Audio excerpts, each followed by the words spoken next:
All right, here you have it. The best explanation about what's happening with the drones on the East Coast. Listen to what this man says, word for word. It'll be make the most sense of everything that you have heard about these drones that's been all over all your social media feeds. I promise you. Stay tuned. Hey everyone, my name is John Ferguson. I'm the CEO of Saxon Aerospace here in Wichita, Kansas. I'm not normally a TikTok kind of a guy. I like watching this stuff every once in a while. But I'm a manufacturer of unmanned aircraft, military grade unmanned aircraft, as you can see one of my systems here. There's all of these mysterious drones going on off the East Coast, and as a professional, as a subject matter expert, I wanted to give you all my opinion on what I think could be going on with these drones. I don't particularly believe that these have a nefarious intent. I could be wrong, but I want to give you the truth and what I believe. It's my own opinion, and I've not bounced this off of anybody. So, if you think it's bullshit, whatever, that's cool. I don't want to spread misinformation, as we know that there's a lot of that going around. But anyway, back in the 1980s, Ronald Reagan had dismantled the nuclear program, and there were, with Russia, there were countless nuclear missiles that were disarmed and disposed of. Well, there were over 80, I believe. There were over 80 nuclear warheads that were in Ukraine that came up missing. Okay? We don't know where they are. Maybe somebody does, but nobody really knows where these are. And I speak with some pretty high-level government officials on this stuff, and it seems as though that is the case. So I spoke to a gentleman a few months ago who was trying to raise an alarm to the highest levels of our government, which they had their ears closed, about this one particular nuclear warhead that he physically put his hands on. He physically touched this warhead that was left over from Ukraine. And he knew that that thing was headed towards the United States. Okay? That is a very serious deal. And everyone knows that the United States government, this administration, is pushing to get into a war with Russia. We all know that. We all feel it. We all see it. Okay? Well, back up a few years. Do y'all remember when those drones were mysteriously flying across the Interstate 70 corridor from Colorado up into Nebraska, down here into Kansas, and out into Missouri? Well, it was believed that those drones were looking for radioactive material because there had been some material that came up missing here in the United States, and they felt like it was high probability that the nuclear or the radioactive material would be taken along the Interstate 70 corridor heading east or west or south. So from what we understand, they were out there trying to find this radioactive material.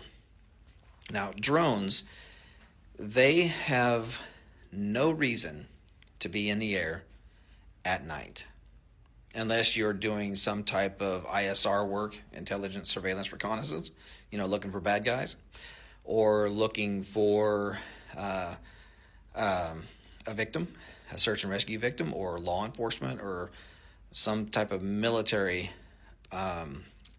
project, right? There's no reason for a drone to be flying at night, really, okay? Because they don't see shit. So, unless you have thermal optics, drones really don't see stuff. You need to do mapping during the day.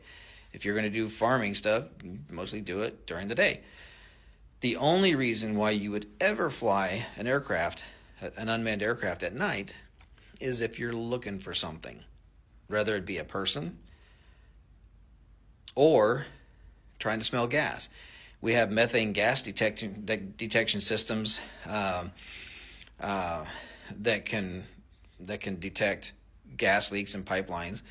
You really wouldn't use thermal optics for trying to find gas leaks, just simply because the only way you're actually going to find a gas leak with thermal optics is if the gas leak is aggressive enough that it has a difference in temperature. Because thermal imaging, it creates a digital image based off of the temperature variance. So whatever is different in temperature, it creates an image. Usually gas leaks so slow that it goes quickly into ambient before you can even see it.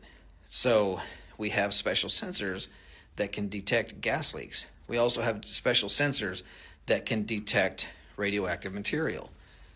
So with this gentleman that I had spoken with, who was trying to raise the alarm to try to get somebody in the government to say, hey, we need to work together to go try to find this nuclear warhead, none of that ever happened. They knew that warhead was on its way to the United States. That's all that ever came of it. Nothing ever happened. This government did not do anything at all to help this gentleman raise the alarm and raise awareness that there is a very deadly weapon on its way to the United States. It's out there. Nobody knows where it's at now. It left Europe. Now it's gone. So my own guess, is that these drones are not nefarious in intent. If they are, they are, but I doubt it. But if they are drones, the only reason why they would be flying and flying that low is because they're trying to smell something on the ground. That's it. There's no other reason for a drone to be flying in the air other than to piss a bunch of people off at night. That's it. So, my belief is they're trying to smell something on the ground. Gas leaks, radioactive material, whatever. Picking up on the second video here, the FAA requires all unmanned aircraft to fly that are flying at night to have nav lights. These nav lights are standard nav lights like you would see on any other aircraft, right? It tells you, if you can't see the orientation of the aircraft, then you can see the nav lights, and you can determine your orientation of the aircraft by watching these nav lights. But again, the fact that these unmanned systems are using nav lights means that they're complying with FAA regulations, right? So I'll show you what these nav lights look like. But again, they're complying with FAA regulations. They seem to be flying no higher than, say, 400 feet, which the FAA requires any unmanned aircraft with a standard authorization to fly no higher than 400 feet. That's the law. Those are the rules.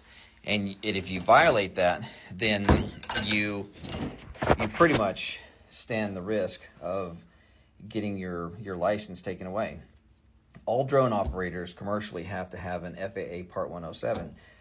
It's very simple to get. You can go on YouTube and type in FAA 107 study course, and you can go get go pay $150 and get your drone license, and you can do this in less than a week, right? So again, they seem to be following the FAA regulations. Okay, so I'm going to take this aircraft here that I showed you earlier, and I'm going to put the battery in it.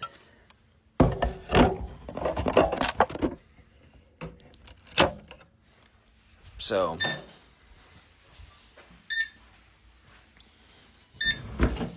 you can see here that we have standard drone lights, right?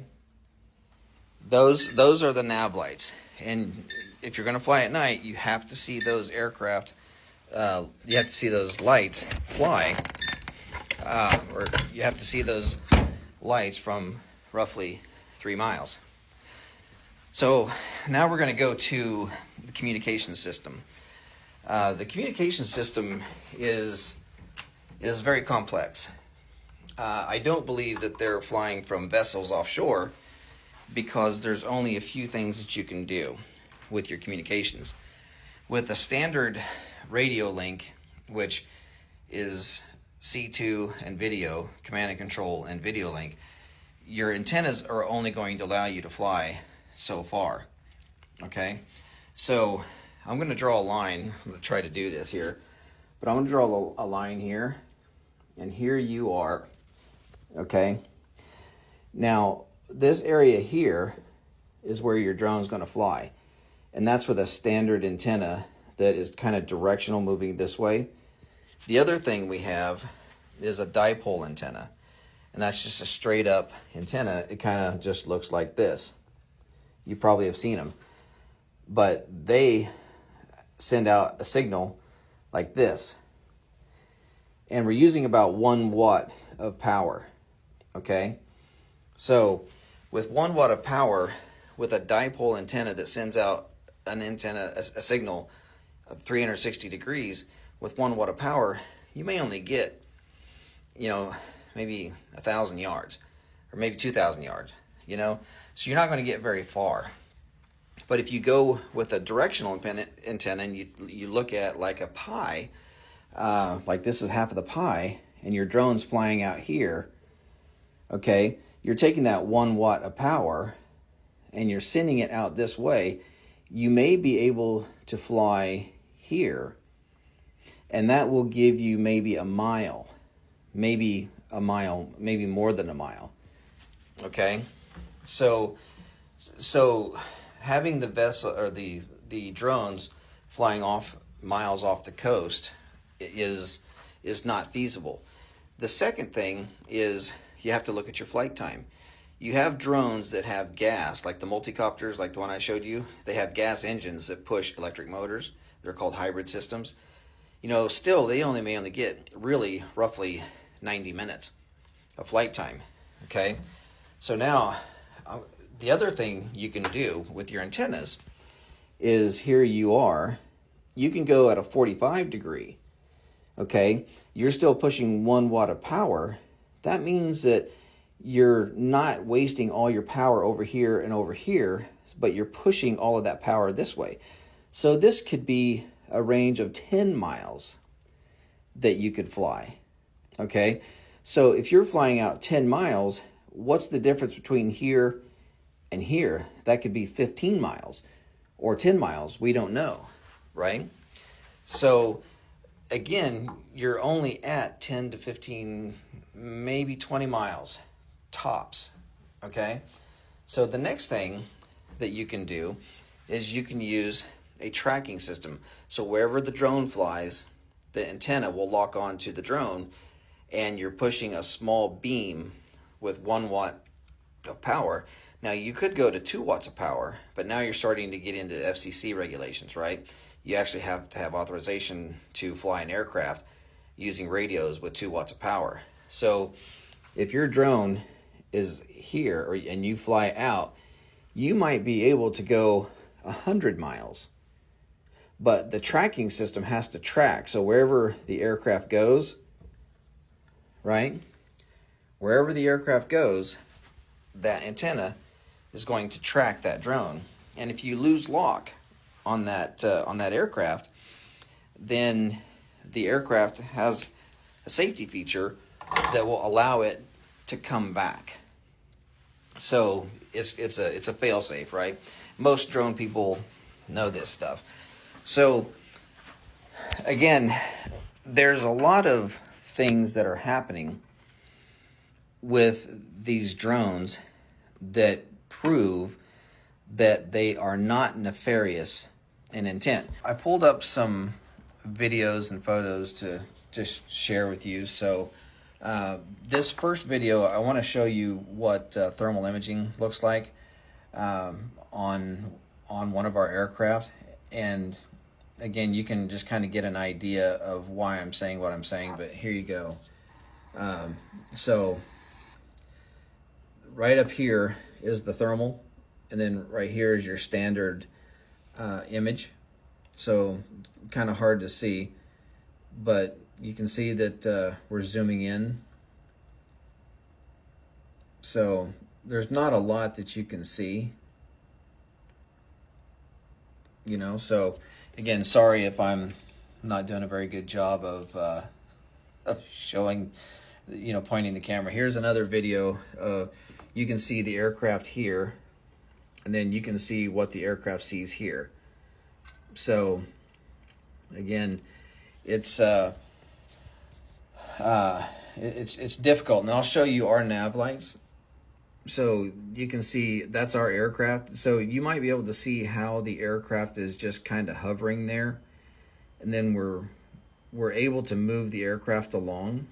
We can rotate, and then we can fly. And this aircraft, our inspector, is one of the fastest aircraft in the market, and this thing will top out at about 70 miles an hour. So the other thing is that there on the previous video, I had some people kind of doubting my credibility. And I'm going to show you some of this stuff, not that I really need to, but I'm doing it just because I want to, just establish my credibility right out of the bat here, okay? Right out of the cage. So, again, I've been fortunate enough, to be politically active. I'm running for office in 26, and I've been able to meet with presidents, generals, kings, queens, governors, and ministers, around the world. And so this is in Sudan. I'll show you this. So that's Malik Agar, and of course that's me right there. So, and then this is just recently, this is the president of Burundi, and that's myself. So again, for those that have, cast any doubt on my credibility and what I do, I'm a factual type of a person, and I'm the guy that will say what others will not say. Sometimes it's to my detriment, but whatever. At least you all know the truth. And so when I run for office in 26 and I do win, I want to do something that that's not really done in office today and have not been done in several decades, and that's just keep everybody informed of what the hell's going on. But there's a lot of nefarious activity going on around the world, and if y'all knew about it, you would not be happy. You would not stand for what is happening to us. So me sharing this video, I'm sure I'm going to get a visit, which is fine because I work with a lot of the law enforcement folks anyway, and they know who I am. They know what I do.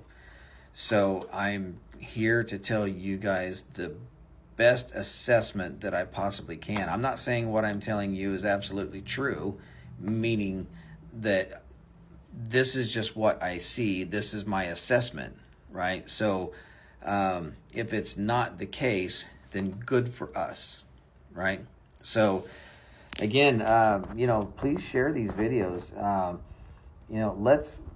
Let's let everybody out there know how the aircraft work so that you can understand more. When you see the videos, you'll understand more what's actually happening. So again, aircraft shouldn't be flying at night unless you've got a job to do, and that's looking for shit, okay?